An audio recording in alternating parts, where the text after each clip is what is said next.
रात के 1 बज रहे थे। घने कोहरे के बीच आर्यन अपनी गाड़ी को कच्चे रास्ते पर दौड़ा रहा था। आर्यन, हम जैसे जैसे करीब जा रहे हैं रेडिएशन का लेवल बढ़ता जा रहा है। मुझे नहीं लगता कि ये सिर्फ कोई पुरानी हवेली है। आर्यन, प्लीज वापस चलो। मेरी गर्दन के पीछे के बाल खड़े हो रहे हैं। यहाँ हवा में कुछ बहुत बुरा है। शांत हो जाओ रिया, हमने ब्लैक वुड मैंशन के बारे में सुना है। आज हम उसे देखेंगे भी। अचानक गाड़ी के सामने एक परछाई आई। आर्यन ने जोर से ब्रेक मारा। गाड़ी एक चीख के साथ रुकी। बाहर चाचा रामू खड़े थे। लौट जाओ साहब, आगे रास्ता नहीं है, मौत का मुंह है। आज अमावस्या है, आज वो जागता है। आर्यन ने उन्हें नजरअंदाज किया और गाड़ी आगे बढ़ा दी। हवेली के सामने पहुंचते ही सबकी सांसें थम गईं। मुख्य दरवाजा काले लोहे का था। अंदर सन्नाटा इतना गहरा था कि उनके दिल की धड़कनें साफ सुनाई दे रही थीं। यहाँ का तापमान देखो, बाहर 25 डिग्री है और यहाँ माइनस में। चलो, हम 2 ग्रुप्स में बढ़ते हैं। कबीर और रिया, तुम बेसमेंट की तरफ जाओ। मैं और समीरा ऊपर की मंजिल देखेंगे। आर्यन और समीरा दूसरी मंजिल पर पहुंचे। वहां एक गलियारा था जो खत्म ही नहीं हो रहा था। अचानक बगल के कमरे से किसी की पायल की आवाज आई। आर्यन, सुनो, ये आवाज। समीरा को नजरअंदाज करते हुए वो कमरे के अंदर घुसे, लेकिन आवाज गाने की नहीं बल्कि किसी के तड़पने की थी। मुझे छोड़ दो, मुझे छोड़ दो, मेरी आंखें मत निकालो, भैरव रुक जाओ। अचानक कमरे की दीवारें पिघलने लगी। दीवारों से खून रिसने लगा और सड़ी हुई लाशों की गंध से कमरा भर गया। नीचे बेसमेंट में कबीर और रिया एक अंधेरे कमरे में थे। कबीर के पास मौजूद घोस्ट डिटेक्टर मशीन जोर जोर से बीप करने लगी। रिया, यहाँ की एनर्जी लेवल डेंजर जोन में है, भागो यहाँ से। जैसे ही वो मुड़े, दरवाजा अपने आप गायब हो गया। वहां सिर्फ एक ठोस दीवार थी। कबीर, पीछे देखो। कबीर के पीछे एक विशाल काय साया खड़ा था और चेहरे पर मांस नहीं था। वो साया रिया की तरफ बढ़ा। उसके चलने से जमीन कांप रही थी। ऊपरी मंजिल पर वो और समीरा भागते हुए नीचे आए। उन्होंने देखा कि बीच में एक हवन कुंड था जिसमें नीली आग जल रही थी। वहां भैरव की रूह खड़ी थी। उसके हाथ में एक खंजर था। अंततः बलि का समय आ गया। 4 रूहें, 1 रात और अमरता मेरी होगी। तुम एक शैतान हो, तुम्हें नरक में जाना होगा।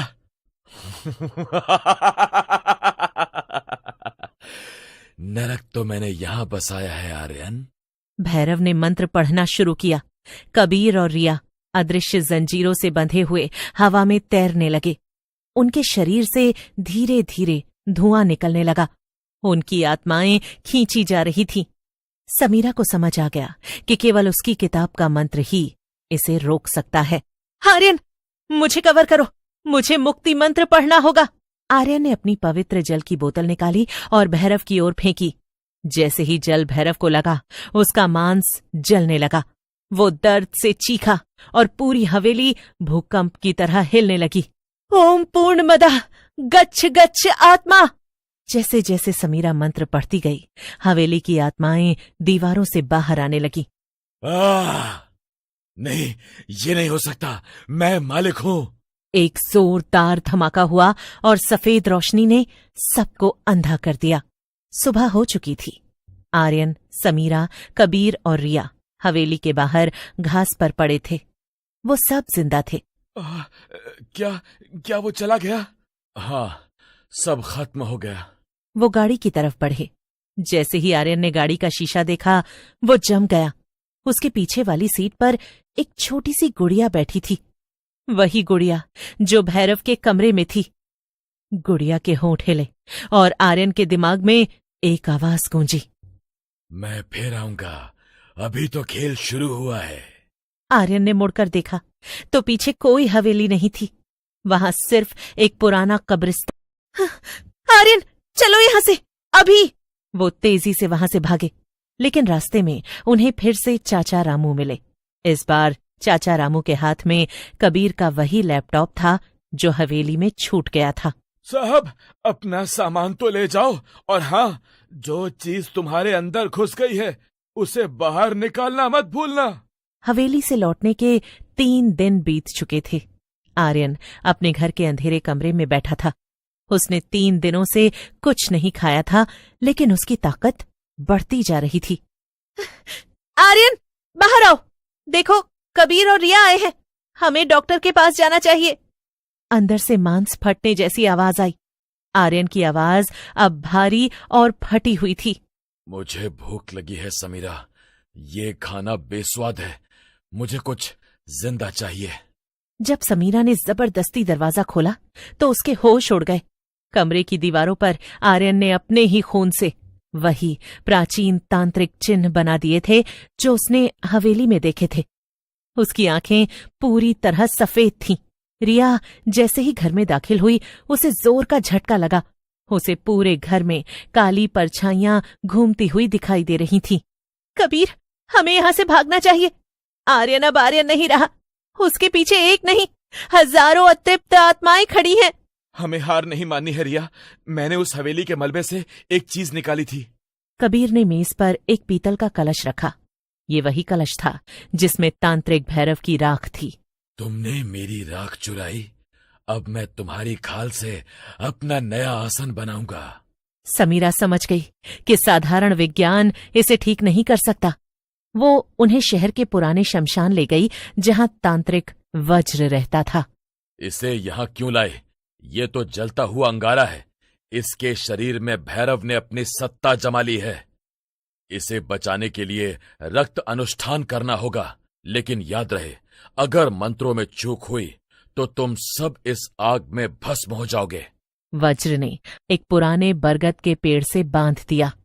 जैसे ही वज्र ने मंत्र पढ़ना शुरू किया, आसमान में बिजली कड़कने लगी और चारों तरफ से गीदड़ों के रोने की आवाजें आने लगी। अनुष्ठान के दौरान आर्यन का शरीर अमानवीय तरीके से मुड़ने लगा। अचानक जमीन फट गई और उसमें से सड़े हुए हाथ बाहर निकलने लगे। बचाइए, ये हमें खींच रहे हैं। कबीर ने अपनी जेब से एक मंत्र सिद्ध छुरी निकाली और उन हाथों पर वार किया। तांत्रिक वज्र ने चिल्लाकर कहा, समीरा, इस कलश की राख को जलती चिता में डालो और अपना थोड़ा सा खून इसमें मिलाओ, तभी यह बंधन टूटेगा। समीरा चिता की ओर भागी, लेकिन आर्यन ने अपनी जंजीरें तोड़ दी। वो बिजली की गति से समीरा की तरफ झपटा। आर्यन, अगर तुम अंदर हो तो मुझे पहचानो। आर्यन के चेहरे पर एक पल के लिए दर्द आया। उसकी एक आंख सामान्य हुई। समीरा ने बिना देर किए अपना हाथ एक जलती हुई लकड़ी से काटा और अपना खून कलश में डाल दिया। फिर उसने वो कलश धधकती चिता के बीचों बीच फेंक दिया। एक ऐसी गूंज उठी जैसे हजारों बम एक साथ फटे हों। आर्यन के शरीर से एक विशाल काला साया बाहर निकला। वो साया हवा में चीखता हुआ आग की लपटों में समा गया। खत्म हुआ, भैरव अब राख हो गया। समीरा, क्या हम बच गए? हाँ आर्यन, सब ठीक है। वो सब घर लौट आए। रात को जब समीरा आईने के सामने उसके कंधे पर जो जख्म आर्यन ने दिया था वो अब काला पड़ रहा था। समीरा ने आईने में देखा तो उसे अपने पीछे आर्यन नहीं बल्कि भैरव खड़ा दिखाई दिया। समीरा के चेहरे पर एक डरावनी मुस्कान आई। साया बदला नहीं था, उसने बस अपना घर बदल लिया था। अब भैरव आर्यन के अंदर नहीं, समीरा के अंदर जिंदा था। हवा में फिर वही आवाज गूंजी। मैंने कहा था ना, खेल अभी शुरू हुआ है।